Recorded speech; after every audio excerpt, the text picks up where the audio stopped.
अब देखो toxic movie आने से पहले सोशल मीडिया पर यही सब कुछ ही तो चल रहा था ना कि यहाँ पर ट्रेलर टीजर और जितना भी एसेट आया था वो लेडीज वर्सेस लेडीज वाला वो पूरा वीडियो, इन सारी चीजों को देखकर एक ही ओपिनियन बनाया था सबने कि या तो टॉक्सिक बहुत ज्यादा अच्छी होगी या बहुत ज्यादा बुरी। और अभी मूवी रिलीज होने के बाद भी यही हुआ है। कुछ लोग हैं जिन्हें ये मूवी बहुत ज्यादा अच्छी लगी है, एक साइकोलॉजिकल थ्रिलर लगी है ये मूवी, यानी कि उन्होंने इस मूवी को यहाँ पर स्टोरी के एंगल से देखने की कोशिश करी है। उसके अंदर जो मेटाफोर, जो डिटेल्स छुपा कर रखी है गीतू मोहन दास ने, उन्हें देखने की कोशिश करी है। और एक बात मैं पहले ही बता देता हूँ कि जब तुम्हें मूवी के अंदर कोशिश करनी पड़े ना कुछ अच्छा ढूंढने की, तो फिर हो गया काम। और एक और सेक्शन है ऑडियंस का, बोला ना कि दो भाग में डिवाइड हो चुकी है ऑडियंस, तो दूसरा सेक्शन ये कह रहा है कि हमें प्रेजेंटेशन पसंद नहीं आया, इसकी ओवरऑल जो एडिटिंग है वो पसंद नहीं आई, और उसका जो इतना लाउड प्रेजेंटेशन, इतना लाउड बीजीएम है, वो बिल्कुल ही यहाँ पर इस मूवी से कुछ अटैचमेंट फील ही नहीं करने देता। हाँ, तो अभी टॉक्सिक मूवी को लेकर ये सब कुछ चल रहा है। तो ये सब कुछ जब तुम्हें पता चल गया हो तो इस वीडियो का जो अपना मेन टॉपिक है, यानी कि जो 16 WTF मोमेंट्स की बात करने वाले हैं हम इस वीडियो में, तो बिना किसी देरी के उसको शुरू करते हैं। नंबर 1, तो देखो जब यहाँ पर वो राया का इंट्रोडक्शन वाला वीडियो नहीं आया था कुछ महीनों पहले, जिसको कि कुछ लोग कुछ अद्भुत वस्तु का विज्ञापन बोल रहे थे, हाँ, तो वही वाला सीन आता है यहाँ पर मूवी के अंदर, जहाँ पर कि अब तुम्हें तो पता ही है कि उस सीन के अंदर क्या होता है। कार में से एंट्री यहाँ पर एक कैरेक्टर की होती है, जो कैरेक्टर की फिर पूरी मूवी में हमें देखने को नहीं मिलता, वो बुड्ढे चचा वाला कैरेक्टर। अब मुझे याद आ रहा है कि उस कार को लेकर, उस स्पेसिफिक कार को लेकर कितनी ज्यादा थियोरीज बनी थी कि ये इस चर्च की कार है और यहाँ पर ये एंगल और वो एंगल, बट सारे एंगल्स के मजे तो अपने राया भाई ले रहे थे उस कार के अंदर। हाँ, यही सीन है यहाँ पर दूसरा। अब तुमको क्या लगता है, मैंने यहाँ पर इस सीन को नंबर 2 तो दे दिया है, तो अब क्या मैं इसको एक्सप्लेन करने बैठूंगा? इस वीडियो की मारनी नहीं है मुझे। पहले ही मैं बता देता हूँ कि ना तो मैं इस वीडियो में तुम्हें कुछ डायरेक्टली दिखने वाला है यहाँ पर स्क्रीन पर, और ना ही कुछ सुनाई देने वाला है। मैं ऐसे शब्दों का प्रयोग करूंगा ही नहीं, इनडायरेक्टली ही बातें चलेंगी। तुम भी करते हो ना अपने दोस्तों के साथ ब्रो कोड में बात, अब तो वैसे ही बात होगी, क्योंकि अगर डायरेक्टली बोल दिया तो यहाँ पर कोई सेंसर बोर्ड तो है नहीं कि इस वीडियो को ए सर्टिफिकेट दे के सेव कर देंगे। तो चलो फिर अभी बात करते हैं नंबर 3 की। नंबर 3 पर यहाँ पर वो सीन है, उसी का सीन है, राया के इंट्रोडक्शन वाले सीन का ही एक सीन है, जहाँ पर की बहुत सारे लोग आ रहे हैं गन्स लेकर अपने हाथों में। राया भाई आते हैं, अपने पाव से एक गन उसकी छाती पर लगाते हैं और ऐसे पाव घुमाते हैं और वो गन चलने लगती है। उजी शायद वो गन थी, और जो आगे इतने सारे लोग अपने हाथों में गन लिए आ रहे हैं वो सब मर जाते हैं। बस एक्सप्लेनेशन ही काफी है, कोई जोक मारने की जरूरत नहीं है मुझे। नंबर 4 पर है सेल्वाडोर की फ्लिप। देखो सेल्वाडोर के भाई को मारने आया है राया, और यहाँ पर सेल्वाडोर ऐसे ही फ्लिप मार जाता है। वो कहता है कि हाँ मार ले, आपके बाप की ही तो लेगेसी है, मारो भाई मारो। हाँ, अब तुम्हें याद नहीं आ रहा तो अब याद तो कैसे आएगा, इतना जल्दी जल्दी जो दिखा रहे थे वो मैं तुम्हें बताता हूँ कि यहाँ पर हुआ क्या। एक्चुअली जो राया के पप्पा थे ना, वो भी यहाँ पर गोवा पर राज करने वाले एक क्रिमिनल बॉस ही थे, और इसीलिए यहाँ पर ये सेल्वाडोर एकदम से घूम गया कि हाँ भाई मार ले, बदला लेना तो ऐसे ही है। लेकिन वो सब कुछ इतना जल्दी दिखाया ना कि कुछ पता ही नहीं चला कि वो बदला क्यों ले रहा है। मैंने दोबारा मूवी देखने का ट्राई किया घर पे डाउनलोड करके, लेकिन फिर भी मुझे पता नहीं चला कि वो क्यों मार रहा था। यार तुम मुझे कमेंट्स में लिख के बताओ। और जिस बाप की लेगेसी के लिए यहाँ पर राया को बदला लेने दिया सेल्वाडोर ने, सेल्वाडोर और यहाँ पर राया के बाप के बीच में भी एक भी सीन नहीं है कि जिससे कि हमें उनकी बॉन्डिंग के बारे में पता चले कि ये जो सेल्वाडोर है ये इतने उसूलों वाला कैसे है, क्या उसूल है इसके, कुछ तो बताओ। मतलब इतना जल्दी कहाँ जाना है तुम्हें, भगा रहे थे मूवी एक्चुअली।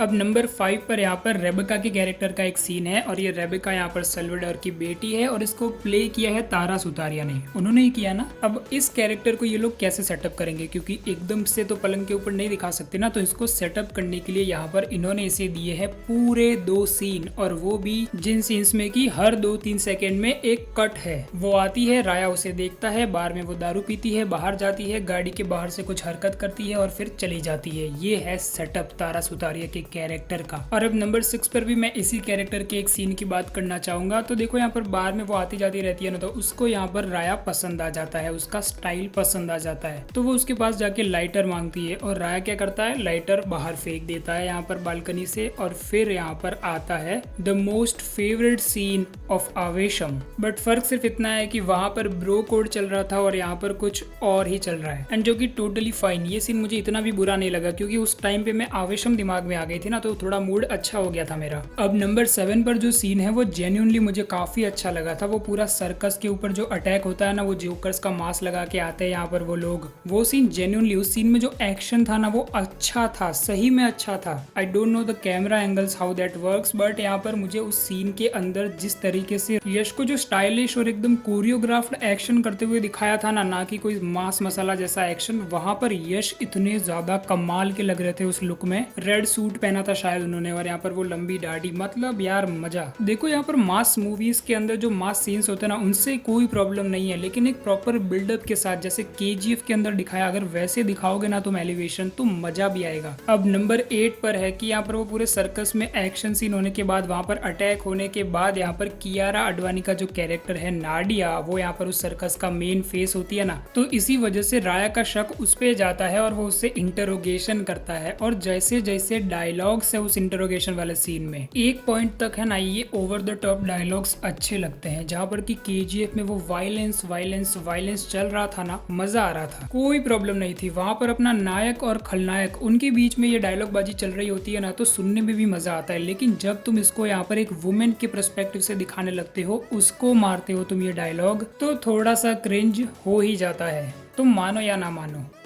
तो अब चलो बात करते हैं नंबर 9 की। तो नंबर 9 पर वो वाला सीन है जो कि मैंने इंटरवल में पॉपकॉर्न और मूतने के लिए उसको मिस कर दिया था, मैं लेट पहुंचा था इंटरवल के बाद। और वो सीन है यहाँ पर सैल्वाडोर की वो जो वाइफ होती है या जो भी होती है, उसको यहाँ पर अपने जो रॉकी भाई यानी कि राया का कैरेक्टर है वो मार देता है एक ही झटके में। उस कैरेक्टर ने अपना रिवेंज लिया क्योंकि उसके भाई को मरवाया था यहाँ पर राया ने सैल्वाडोर की नजरों में आगे बढ़ने के लिए, यानी कि उसका ट्रस्ट हासिल करने के लिए। तो यहाँ पर उसने यहाँ पर बदला लेने के लिए राया की बहन को मरवा दिया और फिर राया ने उसे मार दिया। ये सब कुछ इतना जल्दी दिखा दिया जाता है कि फिर लगता है उस पॉइंट के बाद यहाँ पर लगता है कि अब आगे क्या, थोड़ा भी किसी चीज को बिल्ड होने ही नहीं दे रहे हैं। तो फिर किसी भी कैरेक्टर की डेथ से हम अटैच फील क्यों करेंगे, क्योंकि कोई इमोशनल अटैचमेंट ही नहीं बन पाता, इतना फास्ट जा रहे हैं ये। लेकिन यहाँ पर मूवी के अंदर 2-3 एक्सेप्शंस भी है जिनकी डेथ यहाँ पर अगर तुम थोड़ा सोचने जाओ तो तुम्हें फील होती है। और यही है अपना सीन नंबर 10, यहाँ पर गंगा की डेथ। जिस तरीके से यहाँ पर राया की बहन गंगा की डेथ दिखाई गई है ना, एंड में यहाँ पर जिस तरीके से वो मरी, जिसने उसे मारा, यही नहीं बोल रहा हूँ मैं, यहाँ पर उसके पीछे का एक प्रॉपर बिल्डअप भी हमें दिया गया है कि कैसे गंगा ने अपने भूखे भाई को खाना खिलाने के लिए कितने सारे सेक्रीफाइसेस किए हैं। सिर्फ यहाँ पर वो राया का इस्तेमाल नहीं कर रही है, वो दोनों मिलकर यहाँ पर ऐसी स्टेज पर जाना चाहते हैं जहाँ से कि वापस उन्हें ये सब ना सहना पड़े जो कि उन्होंने अपनी थ्रू आउट द लाइफ सहा है। तो कहीं ना कहीं मुझे गंगा का कैरेक्टर थोड़ा पसंद आया है। और अब नंबर 11 पर एक सीन है जहाँ पर कि एज ऑब्वियस राया पर अटैक होता है। इस मूवी में कितनी बार राया पर अटैक हुआ है यही सोच के मुझे तो चक्कर आने लगते हैं, और हर बार अटैक होता है तो एक ना एक गाड़ी तो फोड़ते ही हैं ये लोग। खैर तब राया थोड़ी नग्न अवस्था में होता है तो वो शायद बेडशीट ही उठाकर यहाँ पर बांध लेता है और फिर यहाँ पर लोगों को मारता है ऐसे ही, जो कि सीन तुमने ट्रेलर में भी देखा होगा। यार वो सीन मतलब अब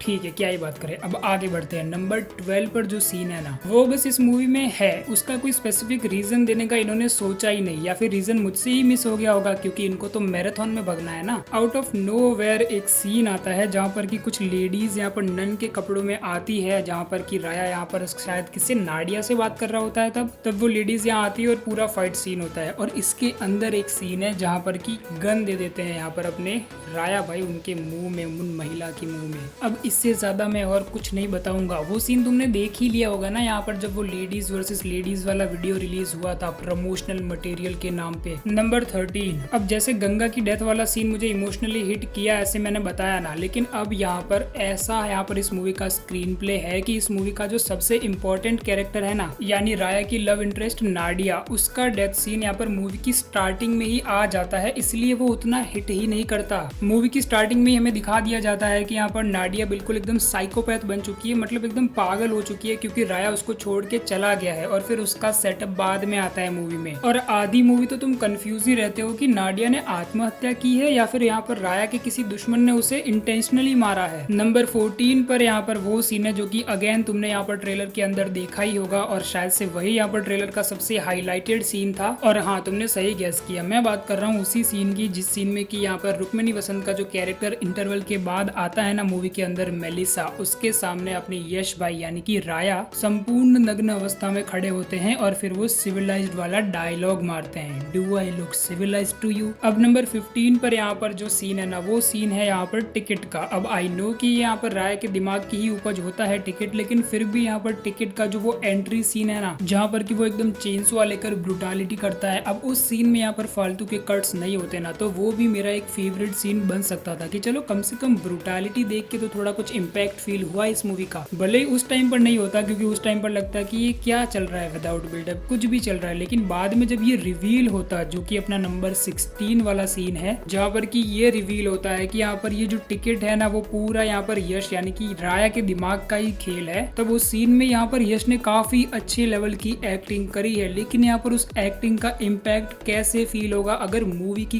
कहानी ही अच्छे से नहीं दिखाई जा रही है हमें। इस मूवी के लिए जो एक्टर डायरेक्टर की जोड़ी साथ में आई है ना, जिसको कि मैं यहाँ पर इस मूवी का सबसे अच्छी चीज मान रहा था, वही इस मूवी की प्रॉब्लम है। मूवी की डायरेक्टर गीतू मोहनदास एक साइकोलॉजिकल क्राइम ड्रामा मूवी बनाना चाहती थी विद एन एक एब्सोल्युटली बैंगर कैरेक्टर राया, और जिस राया के कैरेक्टर को उन्होंने अच्छे से लिखा भी है, लेकिन बाकी सब चीजें छूट गई। और यश का जो ऑरा है, मासी इमेज है, उसको भी नहीं छोड़ सकते। तो सब कुछ का ध्यान रखते रखते यहाँ पर मूवी ऐसी बन गई कि एक एक्चुअल बेसिक जो ऑडियंस होती है ना, उनको पसंद ही नहीं आ रही। तो at the end of the day सब कुछ करने के चक्कर में कुछ भी नहीं कर पाए। यही है मेरा ओपिनियन। अब वीडियो पसंद आया तो वीडियो को लाइक और चैनल को सब्सक्राइब। मिलते हैं नेक्स्ट वीडियो में। बाय।